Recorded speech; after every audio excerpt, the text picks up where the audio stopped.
You've done everything right. And still, something in you feels out of place.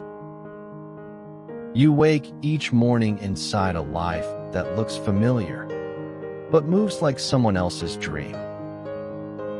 There's a silence under your ribs, a small pulse that keeps whispering, "This isn't the whole story."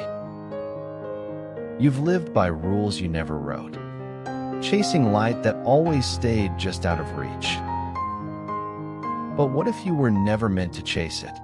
What if you were meant to remember it? Because the self is calling now. Through the cracks in your certainty, through the ache beneath your calm. This video isn't about becoming someone new.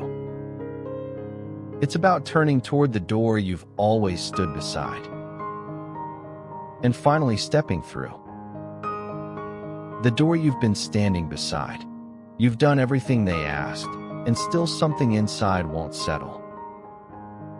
You wake, and it doesn't feel like your life. There's a quiet hum beneath your ribs, a language no one else seems to hear.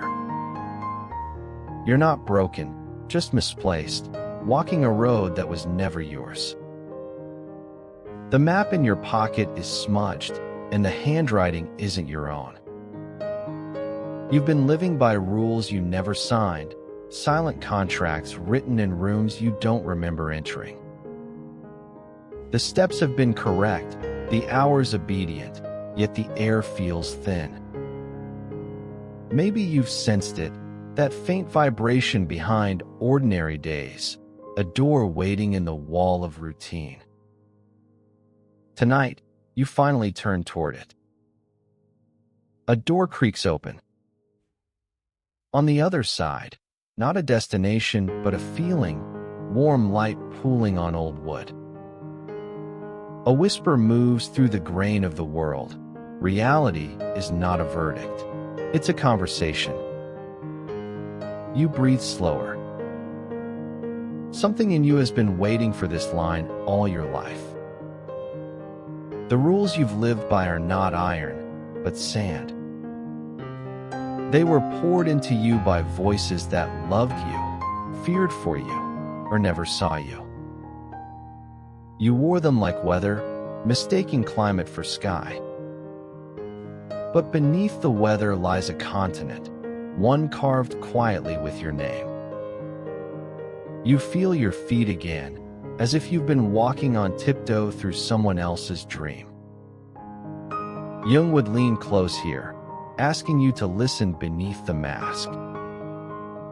The persona kept you safe, earned your belonging. But masks press against the skin, and the red marks never lie. Behind it waits the shadow, not as punishment, but as restoration, returning the colors you once exiled.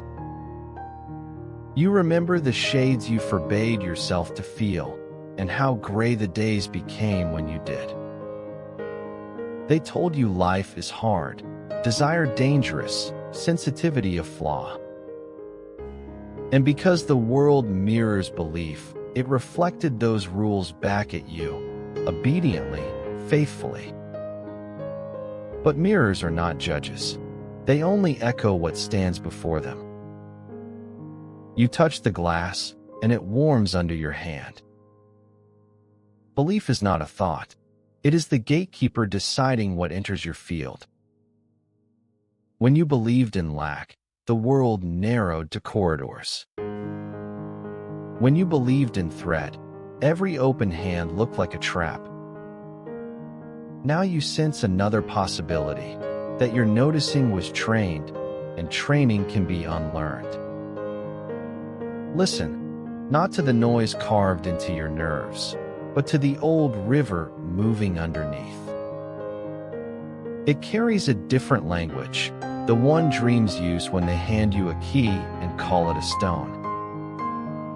The anima within you, quiet and luminous, sets a lantern on the floor and nods toward the dark.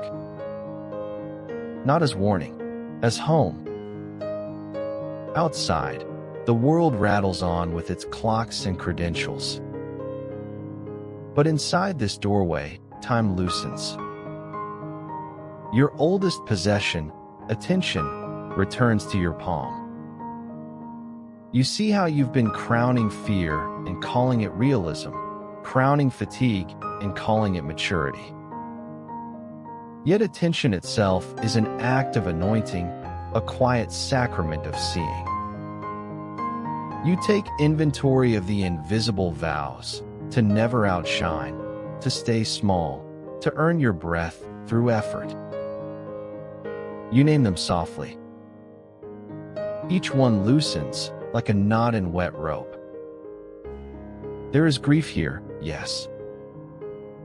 Even cages become familiar when you've slept in them long enough. The door brightens with honesty. You don't need a perfect plan, only a first step. And the first step is noticing the step. Your body answers before your mind does, as if it knew the choreography before the music began.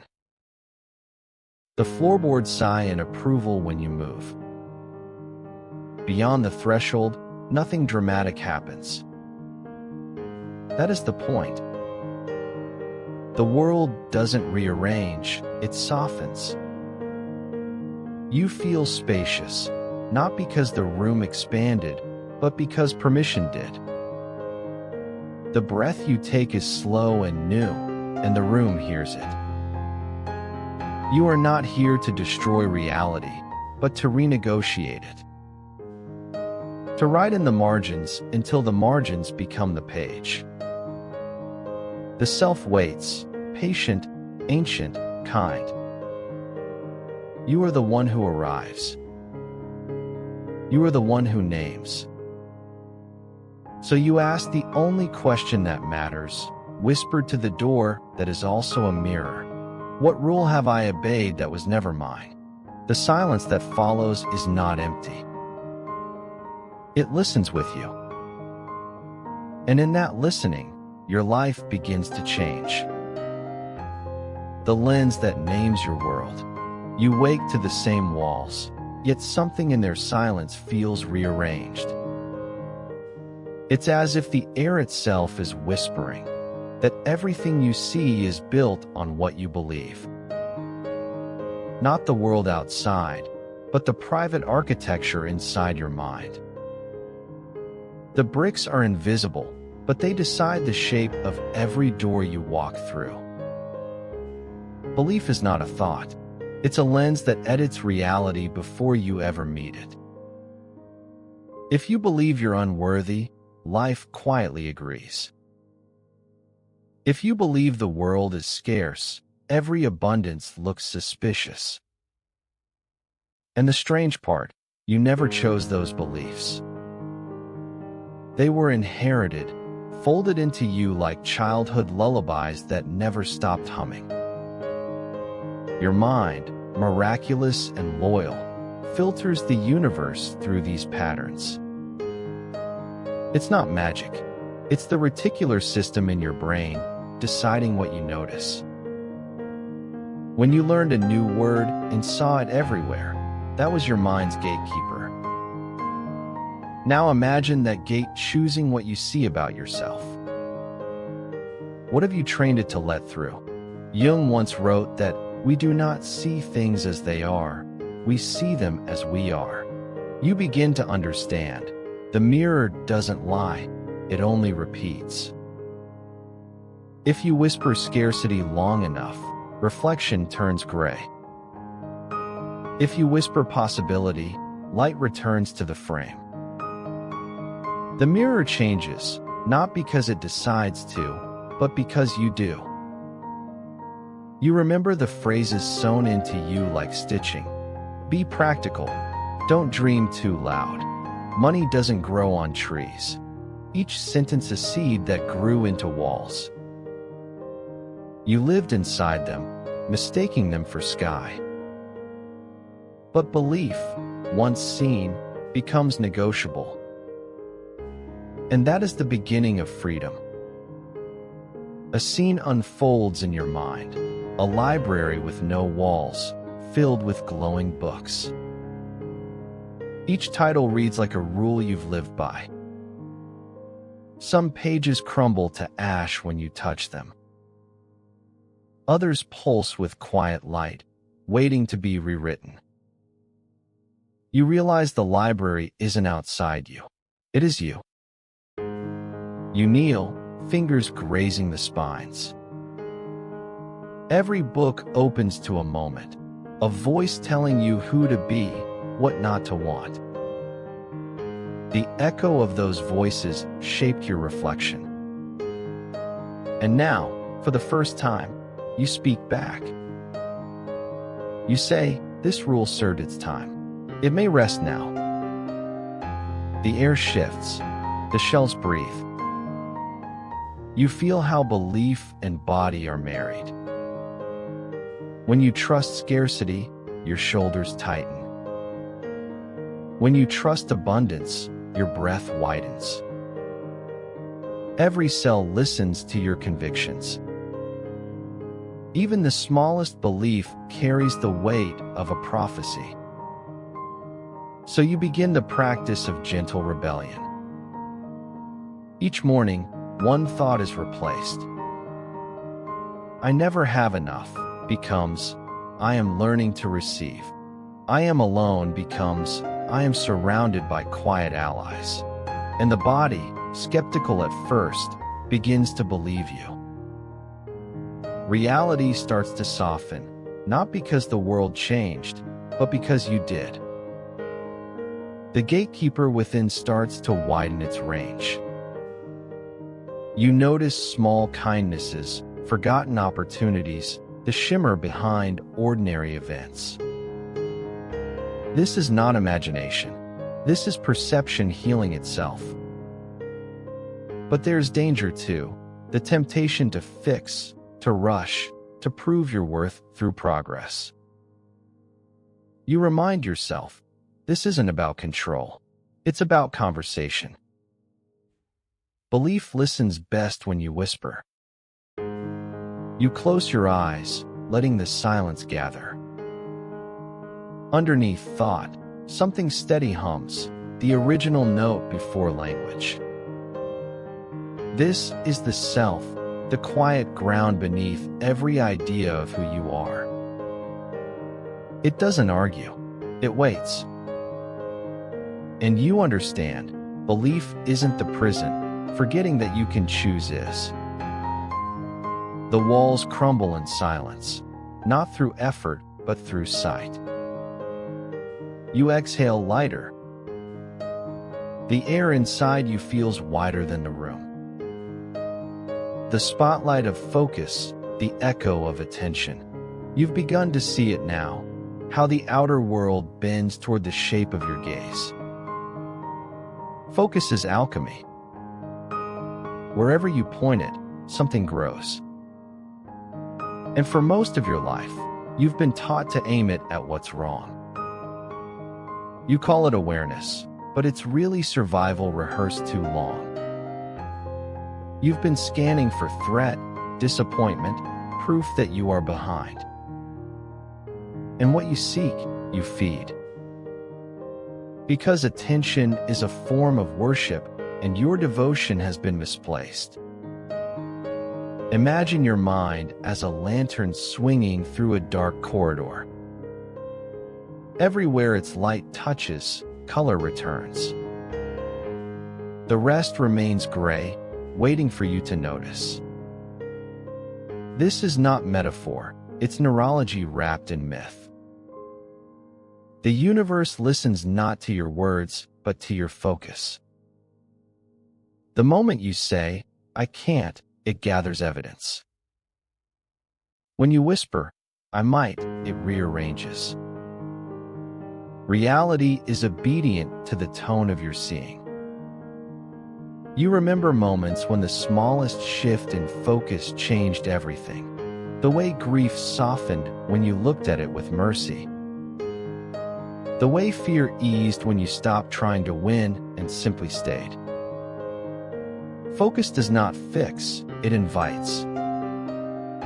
Jung wrote that what you resist, persists. You begin to understand, Resistance is a kind of spotlight too. When you fight the shadow, you keep it lit. But when you face it, the light equalizes and the shadow becomes shape. So you practice seeing gently, noticing without naming, letting each emotion rise like a guest in a sacred house. Fear sits beside hope. Sorrow leans its head against the table. You don't send them away this time. Slowly, you learn to treat focus as prayer. You aim it toward what you wish to grow: compassion, stillness, wonder. You feel your nervous system shift, as if the garden inside has started to remember rain. The world outside begins to echo your calm. In a dream, you find yourself before a mirror. You expect judgment, but it only offers light. You see versions of yourself in the reflection: the child, the cynic, the forgotten artist. They're all waiting for your acknowledgement, not your approval. You place your hand on the glass, and for the first time, it feels warm. Focus, you realize, is not control. It's intimacy.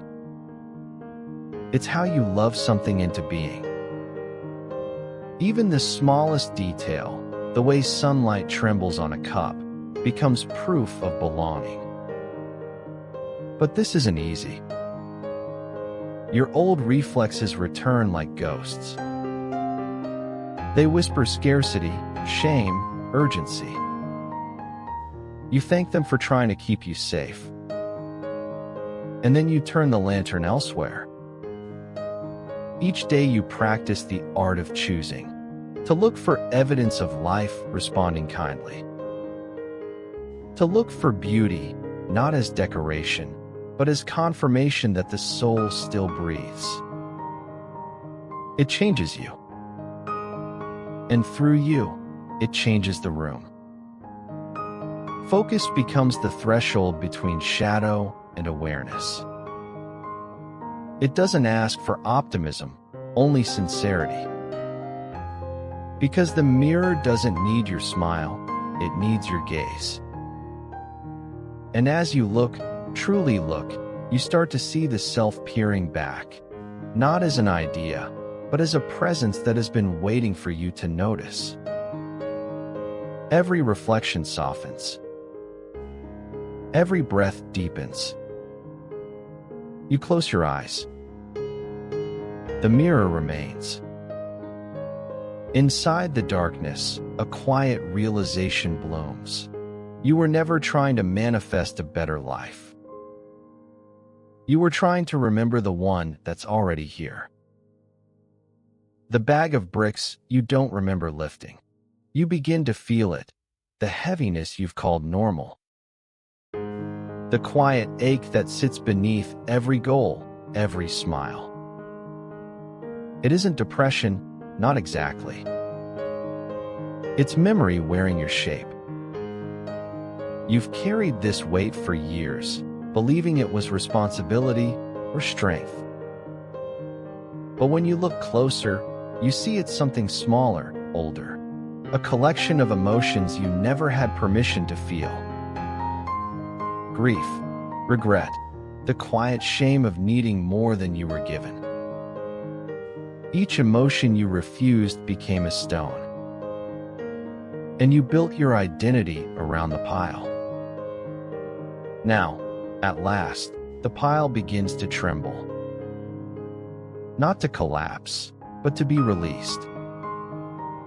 You sit quietly, and in that stillness something inside you begins to move. Images surface, the moment you pretended not to care. The apology you never received. The softness you buried because it frightened others. They all rise, blinking in the light of your attention. You realize these aren't enemies. They are messengers who stayed behind when you left yourself. They're not asking you to fix them, only to see them. You breathe. A single tear travels down your cheek, not from sadness, but from recognition. This is what it means to forgive, to stop demanding that the past makes sense. Jung called this the work of integration, letting the rejected pieces come home. The shadow isn't dark because it's evil. It's dark because it's unseen. And when you see it, it stops being shadow. So you open the bag you've been carrying, the one labeled necessary. Inside are memories wrapped in stories. I should have known better. I don't deserve another chance. You unfold them one by one, and something miraculous happens. The stories begin to dissolve. You see how each wound tried to teach you love, how every loss was a conversation waiting to be finished. You start to understand that healing isn't about erasing pain.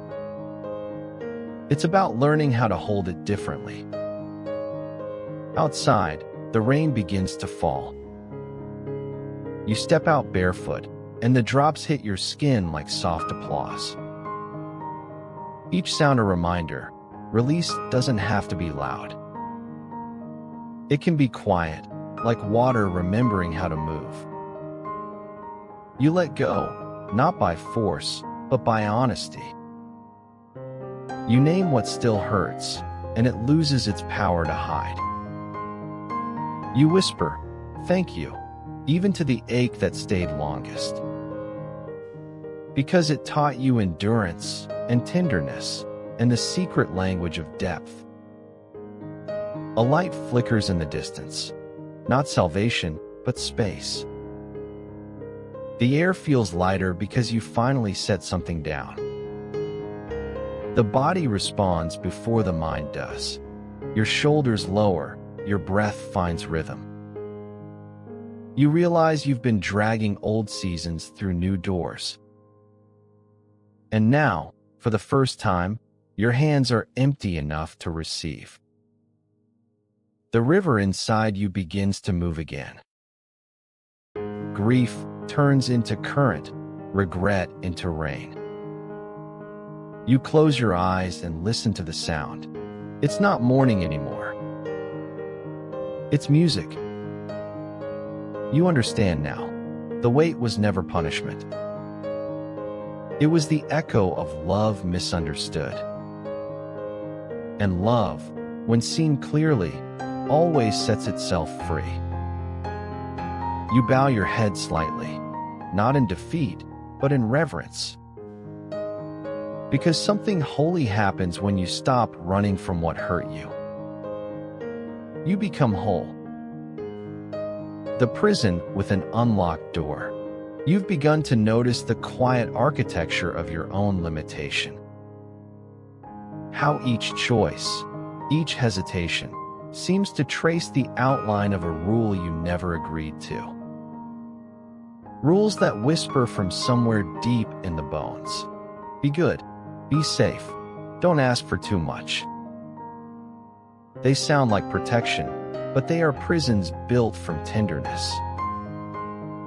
You followed them to belong, to be loved. And slowly, you mistook the cage for home. But now the walls are beginning to breathe. You feel the draft of a door you forgot was there. Every time you question one of those invisible commandments, light leaks in. You sit in the dimness and listen to the voices that wrote your reality.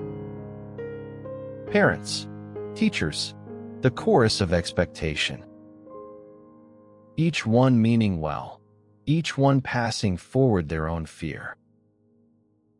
They told you success required suffering, that love must be earned, that freedom was dangerous. And you believe them, because as a child, belief is survival. Yet the adult self within you knows better.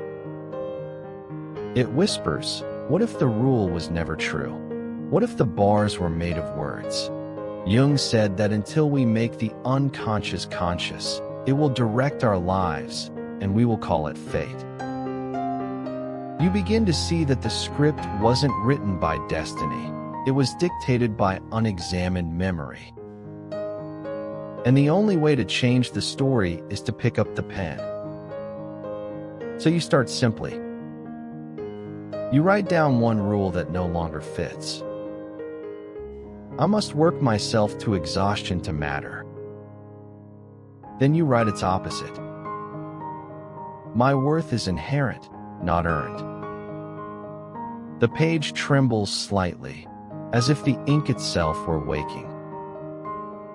The body responds to truth like a tuning fork. Your breath deepens. Your chest opens. Every cell knows the sound of freedom. You stand, and in your imagination, the room reshapes. The walls of your inner prison dissolve into mist.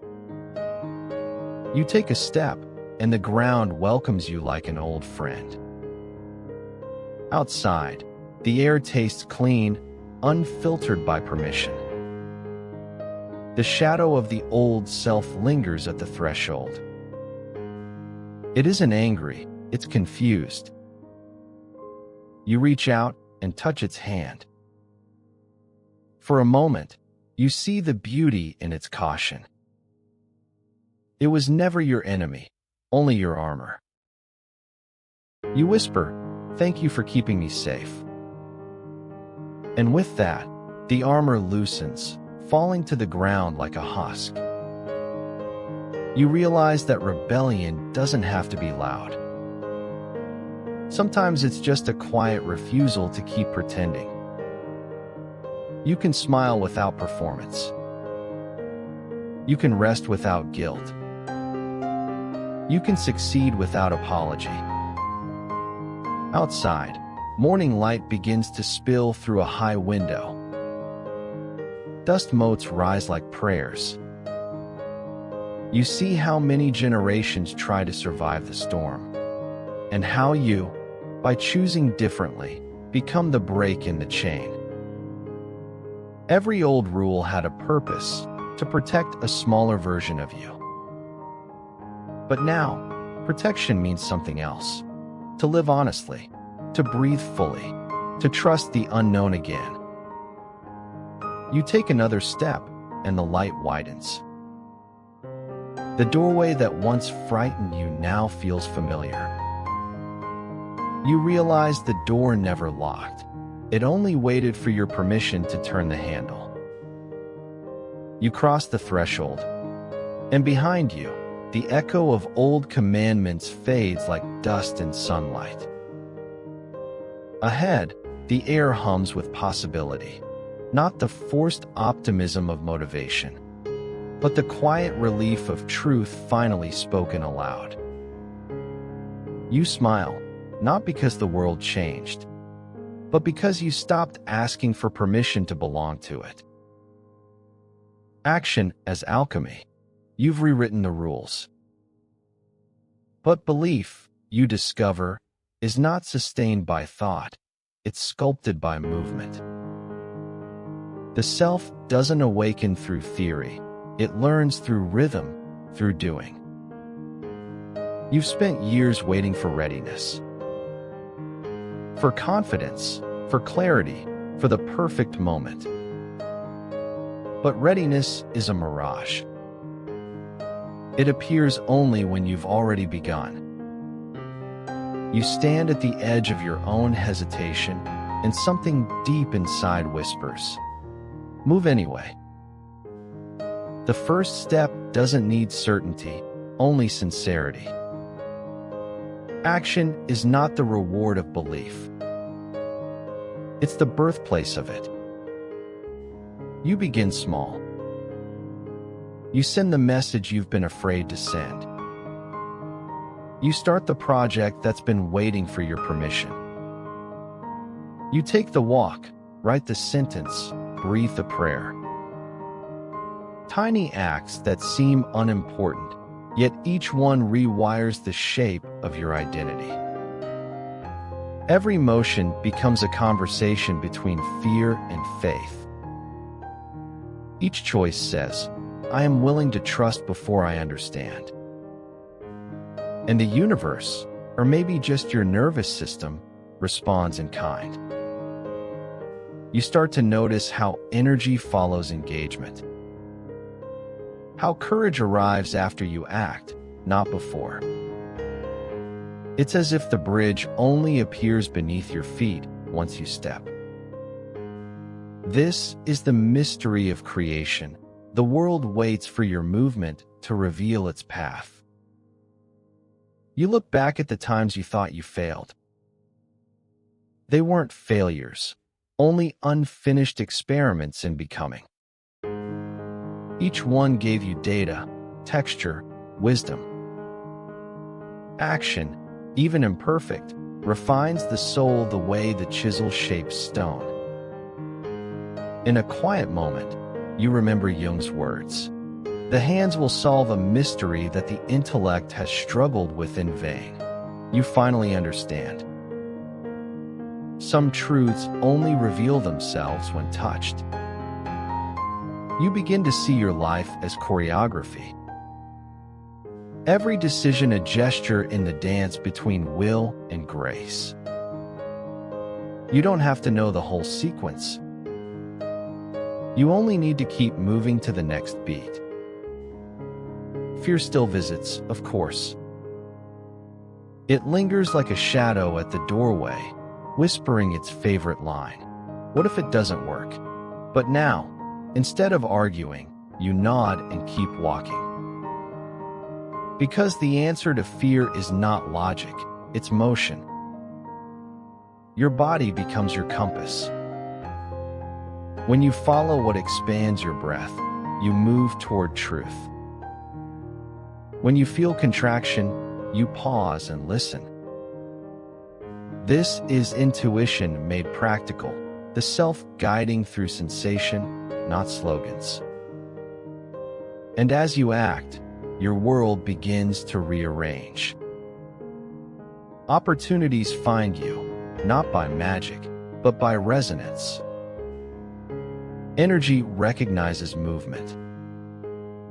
Creation meets the one who moves toward it. The old self, cautious and waiting, begins to soften. It watches you act without guarantees and feels safe enough to join. Two inner voices merge, the doubter and the doer, until you can no longer tell them apart. One night, under soft light, you write a single word on a page, begin. And when the ink dries, you realize it already has. Because this, all of it, the breathing, the trying, the risking, is the sacred work of becoming real. You don't need to leap mountains. You only need to keep choosing motion over paralysis, presence over perfection.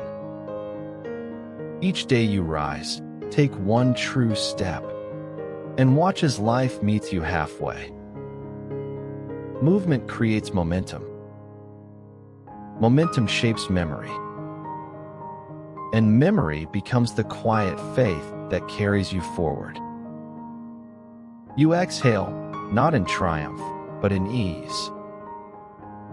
The unknown no longer feels like danger. It feels like invitation, alignment, or how magic becomes ordinary. You've crossed the threshold so many times now that the line itself has faded. What used to feel like transformation now feels like breathing. You're beginning to understand. Awakening was never a destination. It was a rhythm returning to its natural pace. There's no thunderclap, no revelation demanding applause. Only a quiet clarity, like sunlight falling across an ordinary morning. The sacred hides in small things, a cup of tea, a gentle breeze, the sound of your own calm heartbeat. You wake one day and realize you are no longer chasing the light. You are it. The world reflects back what you've been cultivating within. You still feel fear sometimes, doubt too. But they've changed shape. They no longer rule you, they converse with you. Fear says, be careful. Love replies, be honest. And between the two, you find balance. Alignment is not perfection. It's intimacy with reality, the willingness to meet each moment without disguise. You no longer split yourself between who you are and who you think you should be. The shadow and the light have learned to sit at the same table. And together, they call you whole. You remember the old rules, the masks, the ache to prove. They feel distant now, like a language you once spoke but no longer need. You don't have to prove worth through noise. Presence has replaced performance. Jung called this individuation, the soul becoming what it always was. It's not about being flawless. It's about being fully human and seeing the divine woven through the ordinary. You begin to live as if every gesture is sacred. Lighting a candle. Listening without interruption. Resting without guilt. Each act becomes a kind of prayer, not to something beyond you, but to what moves within you. You notice how peace isn't something you find. It's something you allow. When the mind grows quiet, life starts speaking in its native tongue, stillness. One morning, you open a window and watch the world breathe with you. People rushing, wind moving, sunlight shifting across rooftops. Nothing has changed, yet everything has. Because you're no longer looking for meaning. You're participating in it. You see now how reality was never fixed, only mirrored. And when you changed your reflection, the world responded in kind. You no longer bend the universe to your will. You listen, and it bends toward harmony. There is beauty in your restraint, power in your softness. You've learned that silence is not absence, it's presence without noise. And in that silence, truth hums like music you've always known. You've spent years seeking signs, waiting for miracles. But the miracle was this, that you stayed. That you kept walking through confusion until it became clarity. That you loved enough to let go of the person you were pretending to be. You take one last look inward and realize there is no last. The path never ends, it simply widens. Every breath, every thought, every act of awareness is another doorway home. The world outside continues, imperfect, luminous, alive. And within it, you stand quietly, unarmed. Not as a seeker anymore, but as one who remembers. You smile, not out of triumph, but recognition. The self you searched for was never hiding. It was simply waiting for you to arrive. You inhale once more, deeply, freely, and the silence breathes back.